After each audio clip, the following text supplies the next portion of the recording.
Most artists spend their entire careers trying to be understood. Marilyn Manson did the exact opposite. He built his identity around becoming the one person America wanted to fear. Every accusation, every protest, every headline only made the character larger than life. Parents blamed him for corrupting their children. Religious groups called him evil. Politicians pointed to him whenever the country searched for someone to blame. But here's the question that still divides people today. Was Marilyn Manson simply playing the role of a monster? Or was the monster always there? For decades, he insisted that his music was a mirror reflecting society's darkest fears, not an instruction manual for violence. Yet in 2021, more than a dozen women came forward with serious allegations of abuse, forcing the world to reconsider everything they thought they knew about the man behind the makeup. This isn't just the story of a controversial rock star.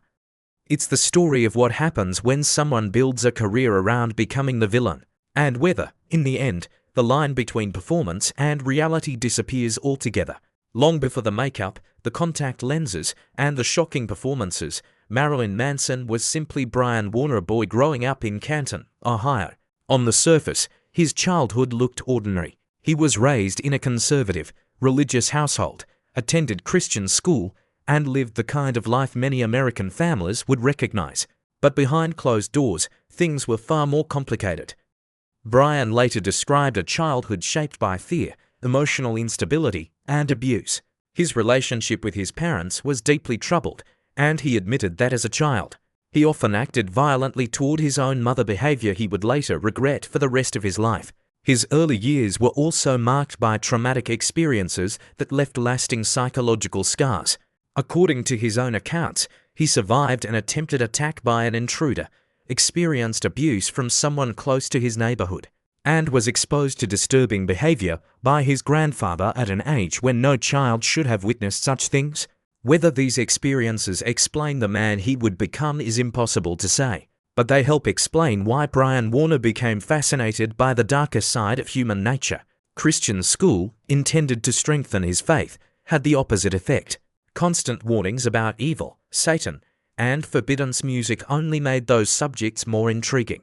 The more authority figures told him what to fear, the more determined he became to explore it. Heavy metal soon became more than music. It became an escape. Brian realized something that would shape his entire career.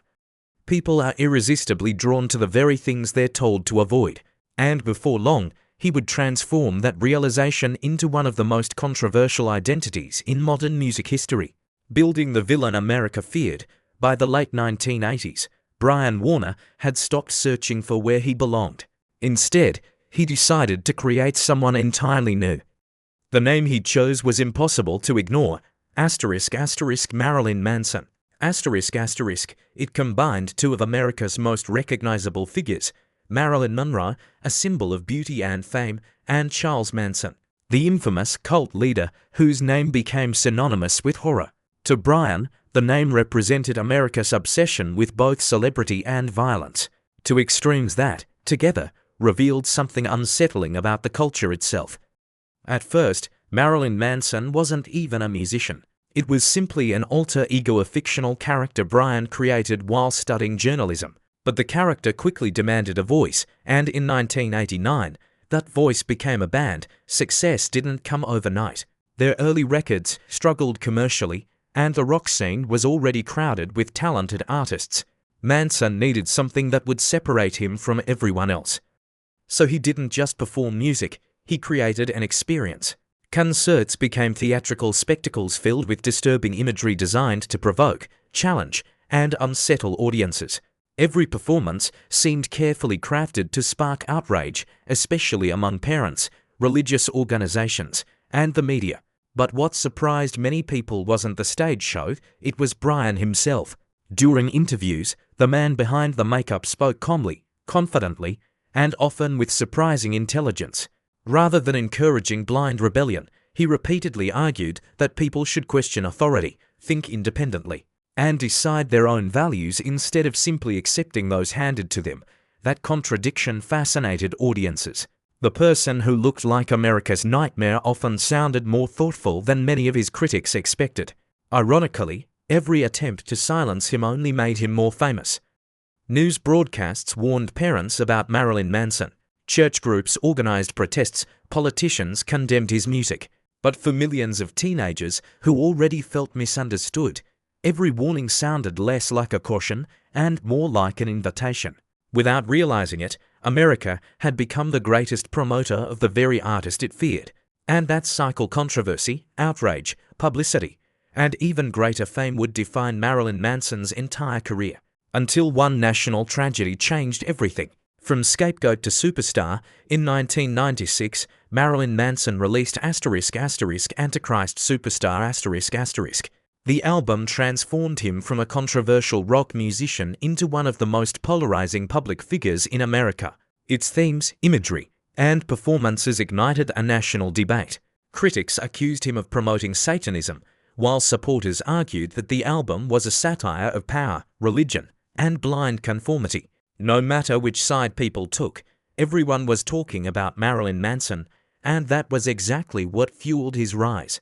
Whenever television networks criticized him, album sales increased. Whenever protest groups gathered outside his concerts, more young people wanted to see what the controversy was about. Manson understood something that many celebrities never do. Attention, whether positive or negative, was still attention. Soon, his concerts became the center of nationwide protests. Some communities attempted to cancel his performances, while others portrayed his shows as dangerous influences on young audiences. Yet whenever he appeared in interviews, Manson rarely reacted with anger. Instead, he argued that parents should spend less time blaming musicians and more time understanding their own children. For years, that strategy worked. Then, on April 20, 1999, everything changed. The tragedy at Columbine High School shocked the United States. As the nation searched for answers, many voices pointed toward violent entertainment movies, video games, and music. Marilyn Manson quickly became one of the biggest targets. Newspapers connected his image to the killers. Television commentators questioned whether his music had inspired the attack. His name dominated headlines before investigators had established the facts. Manson immediately denied any responsibility. He expressed sympathy for the victims and argued that the real issues were far more complicated than blaming a single musician. In interviews and later in an essay for Rolling Stone ***, he criticized the media's rush to find a convenient villain instead of confronting deeper problems facing American society. Years later, investigators confirmed that the Columbine shooters were not actually fans of Marilyn Manson's music. But by then, the damage had already been done. Concerts were cancelled. His public image became inseparable from one of the darkest moments in modern American history. For the first time in his career, the character he had spent years creating was no longer under his control. The villain he invented had become the villain the country genuinely believed in.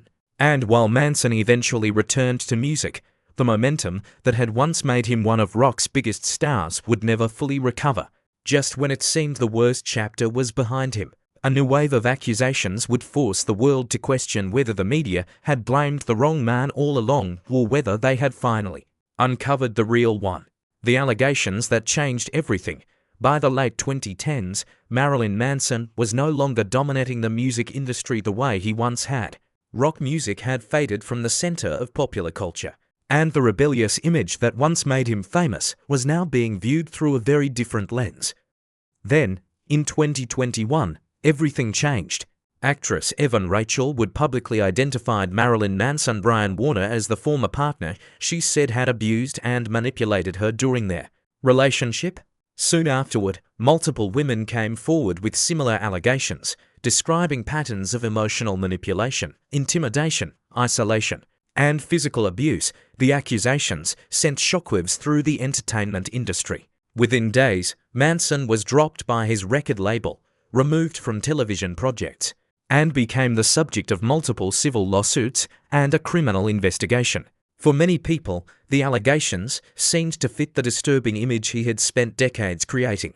Others argued that his public persona was performance art and that shocking lyrics, violent imagery, and controversial interviews should not automatically be treated as evidence of real-life crimes. Marilyn Manson firmly denied the allegations. He stated that his relationships had always been consensual and described the claims as distortions of reality. He also filed a lawsuit against Evan Rachel Wood, alleging defamation and accusing her and others of coordinating false accusations against him. As the legal battles unfolded, the picture became increasingly complicated. Some lawsuits were settled out of court. Others were dismissed for legal reasons, including issues involving statutes of limitations rather than findings about the underlying allegations. One accuser later withdrew her claims and publicly stated that she had been influenced into remembering events differently, a dramatic reversal that intensified public debate. At the same time, other women continued to stand by their original accounts. Meanwhile, investigators examined the available evidence.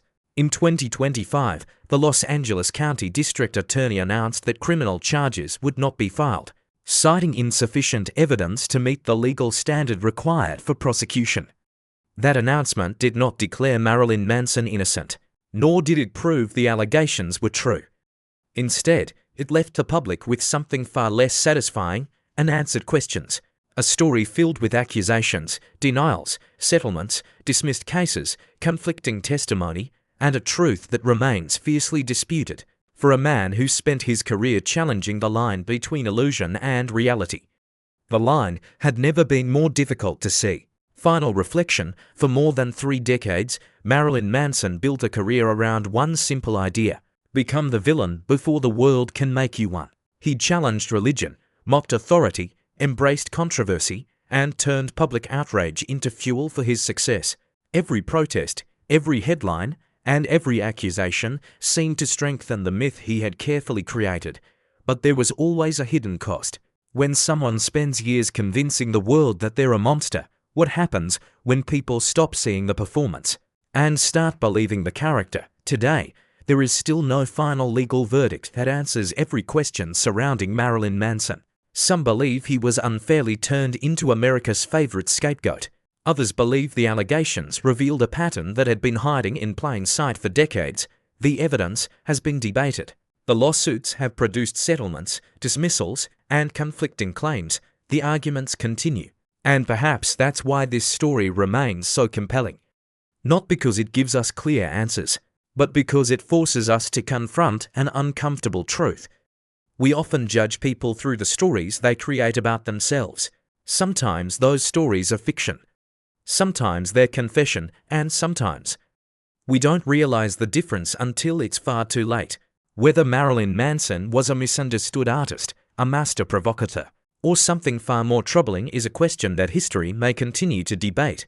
But one thing is certain: the character he created became larger than the man himself, and once that happens, no one, not even its creator, can control where the story ends.